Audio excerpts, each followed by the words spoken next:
Ay, sinapakagandang araw sa inyo. So kasama natin isang teacher, librarian, champion. Okay, so if Valentine's Day is kaya uso guys, ito paggawa ka ng mga flowers at mga Philippine alternative na pangregalo ngayong Valentine's Day at sa iba't ibang mga occasions na rin. So kasama natin si Ika.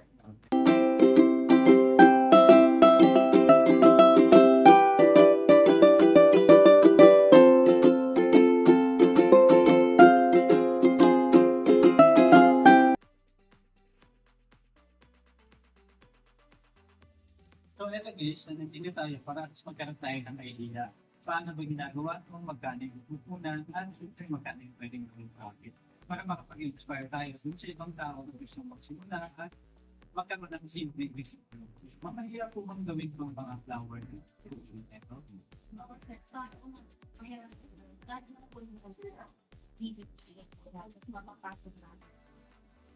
Mga kaya pang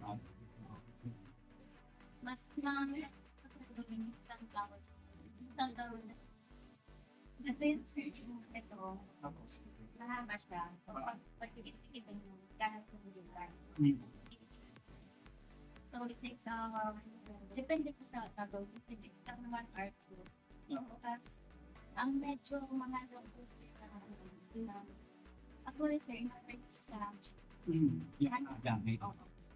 mas mahal itong mga cover is. Opo. Tapos, sa 1K, pwede mo na ito magbigay lahat. 1,000K na ulan. Tapos, magkano yung pwede yung pag-order? Ilan yung pwede mag-1 sa order? Depende sir sa Isa. order. Oo. Opo. Kung booking, kulang yun. Oo. Pero kung mga small na lang. Pwede ito. Sa ganito, ma'am, ito maganda na po. Ano, magkano may ibenta itong ganito? Pag sir, 80 pesos lang siya. 80 pesos. Pero pag merong guys, Oo. 130. 130. Yung may lens po, ano?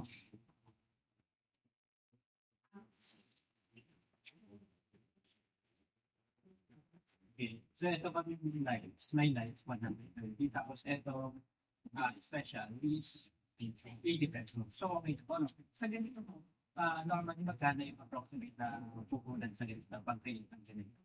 Kung sa automatic. Kung sa 100 sa materials, Approximate. 75. 70 pesos. Sa simple pa, 75.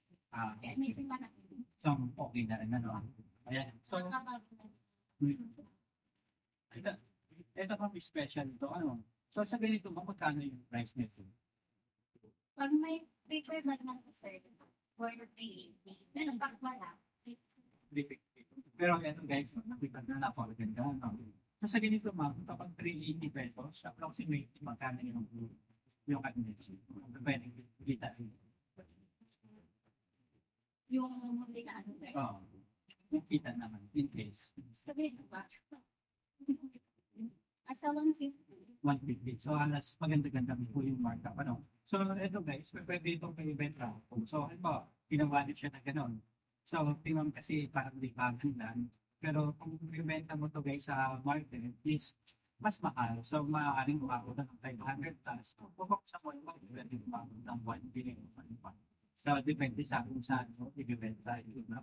So, napakaganda na ito. So, mamalala naman yung mga materials na pinanong. Una, sir, yung bugan. Yung gas. Every sunlight vibes. Tapos kamay. So, approximately yung pinakapupunan niya sa mga gamit, mga 300 to 500.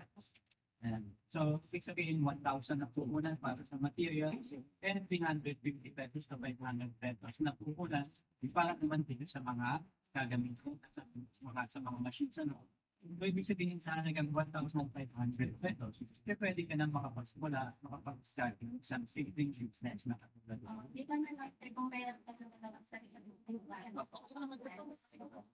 So, paano yung may advice niyo dun sa mga gusto mag-start ng small business na katulad nito? Ano yung mga challenges na pwede na? Kasi hindi, una, nakita ko lang sa Google. Ako, curious ako. nag-order ako ng mga gamit. Tapos after 4 days, dumating na. Train na ito sa una. Ang pangit na lang. Oo. Pangit na kasi hindi mo kagaya yung Yung design. Tapos after mga ilang pag-ahon na naman, magkuha mo sa dito ang Ibig sabihin pa naman, kahit hindi pa talaga gamay na gamay, maaari silang matuto at ma-develop yung kanilang skills habang padami ng padami yung kanilang mga. Dito ma'am, yung isang flowers, ilang oras ginagawa? yung mga sir. Apo.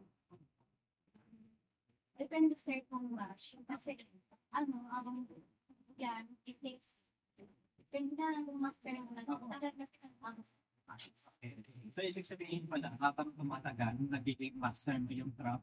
So, the more na mabilis yung trabaho. Pero kapag nagsimula ka pa lang sa una, mabagal pa, no? Pero kapag nasanay ka na, mas maganda, mas mabilis yung trabaho. So, napagandang business nito, no? Isa-start sa halagang 1,500 pesos, may instant business ka na. Maraming salamat sa pagsama sa ating ngayong araw na to. Kwentuhan dito sa kapatid mo, usapang business. So guys, abangan kami araw-araw dito sa usapang business. Matuto tayong magnegosyo, sama-sama tayong matuto magnegosyo at kumasenso. Mamapi, thank you very much po sa inspiration at sa bagong business, negosyo, ano man. Thank you very much po. Happy Valentine's. Thank you, sir. Thank you. Bye-bye.